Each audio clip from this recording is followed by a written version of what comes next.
జై శ్రీకృష్ణ. అందరికీ శుభోదయం. ధనుర్మాసంలో 22వ రోజు గోదాదేవి మనకు అందించిన 22వ పాసురం.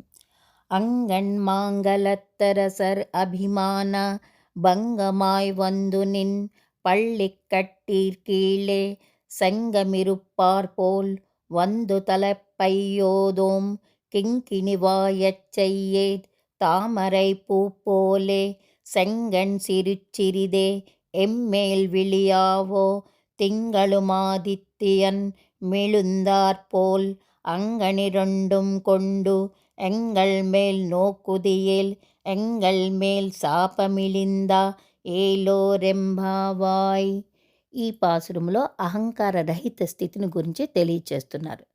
జీవుడి యొక్క సహజ స్వరూపమైనటువంటి దాసభావాన్ని ప్రతిబింబించేటువంటిది ఈ పాసురం. ఈ అందమైన విశాలమైన భూమి మీద మనం జీవనం కొనసాగిస్తూ దీనితో అనిర్వచనీయమైన బంధాన్ని పెనవేసుకొని ఉంటాం. అందుకే మనలను గృహవేదులు అంటారు. ఇది నా ఇల్లు, నేను, నాది అనే భావనతో ఉంటాం. ఈ దేహము ఉన్నంత వరకు ఇలా పట్టి ఉంటాం. ఆ దేహం నుంచి వెళ్ళిపోతే ఎటువంటి సంబంధము ఉండదు మన ఇంటితో, మనం ఉండే పట్టణంతో, చివరికి ఈ భూమితో కూడా. ఎంత చెట్టుకు అంత గాలి అన్నట్లుగా చీమకున్నంత గర్వం ఉంటుంది, బ్రహ్మకు ఉన్నంత గర్వము ఉంటుంది. అటువంటి అహంకార స్థితి వదులుకొని ఇదంతా పరమాత్మది అనే భావన కలిగి ఉంటామో అప్పుడు పరమాత్మ మనల్ని స్వీకరిస్తారు. మన జీవన అవసరాలకు సరిపడినంత జీవనము, సౌకర్యము ఉంటే చాలు. భగవంతుడు మెచ్చని గుణాలలో మొదటిది అహంకారం. గోపికలు భగవంతుని గుణాల దగ్గర ఓడిపోయి అహంకారాన్ని వదులుకొని స్వామి పాదాల దగ్గర శరణాగతి చేశారు. రాజులందరూ కూడా ఈ భూమిని పరిపాలించి అంతా కూడా తమదే అని అహంకరించి చివరకు అది తమది కాదు, అంతా పరమాత్మదే అని గుర్తించారు.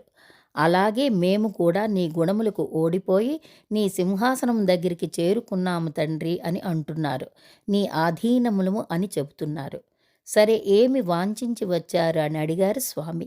నీకు మేలు కొలుపు చేయడానికి వచ్చాము అన్నారు. నీవు నిదురులేస్తూ కళ్ళు విప్పుతున్నప్పుడు ఆ అరమోడ్పు కళ్ళు యొక్క అందము చూడాలని వచ్చాము స్వామి అని అంటున్నారు. స్వామి యొక్క సౌందర్యం ఎక్కడ ఎలా ఉన్నా కూడా అద్వితీయంగా ఉంటుంది. నిద్రిస్తున్న రాముల వారి సౌందర్యాన్ని సేవించారు విశ్వామిత్రుల వారు. కూర్చున్నటువంటి సౌందర్యాన్ని అరణ్యంలో మహర్షులు సేవించారు. స్వామి నిలబడి ఉన్న సౌందర్యాన్ని సముద్రము దగ్గర రామసేతు నిర్మాణ సమయంలో వానరులందరూ సేవించారు. నిద్రిస్తున్న సౌందర్యం, కూర్చున్న సౌందర్యం, నిలబడిన సౌందర్యం అందరూ రకరకాలుగా సేవించారు. ఇప్పుడు మేము నీ యొక్క ఒక కొత్త సౌందర్యాన్ని సేవించుకోవాలంటున్నారు గోపికలు. అదే అరమోడ్పు నేత్రముల సౌందర్యం. ఆలయంలో విశ్వరూప దర్శనానికి అందరూ ఆరాటపడతారు. ఉదయాన్నే సుప్రభాత సేవ తరువాత మొట్టమొదటిసారిగా పరదా తొలగిన తర్వాత స్వామి యొక్క మొదటి దర్శనం, అంటే స్వామి యొక్క వీక్షణం మన పైన పడాలి. అది చాలా విశేషమైనటువంటి దర్శనం. ఆ దర్శనం వలన సకల పాతకములు పటాపంచలైపోతాయి. ఎందుచేతనంటే స్వామి నిదురించి లేచినప్పుడు అద్వితీయమైన శక్తి మనపై ప్రసరిస్తుంది. అటువంటి దర్శనం కోరుకుంటున్నారు ఆండాళ్ళ తల్లి. స్వామి వాత్సల్యంతో ఉన్న నీ అందమైన నేత్రముల ద్వారా ప్రసరింపబడినటువంటి నీ అనుగ్రహ వీక్షణం, 2 నేత్రముల నుంచి వచ్చిన అనుగ్రహ కటాక్షం ప్రసరింపచేయు అంటున్నారు గోపికలు.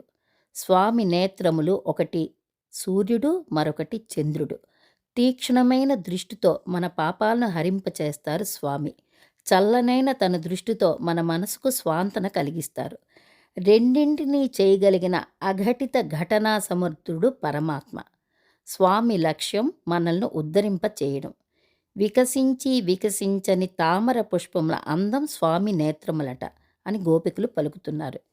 ఎవరైనా పెద్దవారు వచ్చినప్పుడు వారి దర్శనం చేసుకోవాలని మనం ఆరాటపడుతూ ఉంటాం. పెద్దల యొక్క వీక్షణం మనపై పడాలి. అందుచేత పెద్దలు వచ్చినప్పుడు మనం దర్శించుకొని సేవించుకోవాలి. అటువంటి దర్శనం కావాలి పరమాత్మ దగ్గర అని ఆండాళ్ గోష్ఠి కోరుకుంటున్నారు. అన్ని విధములైన శాపములు తొలగిపోవుగాక అని ప్రార్థిస్తున్నారు ఆండాళ్.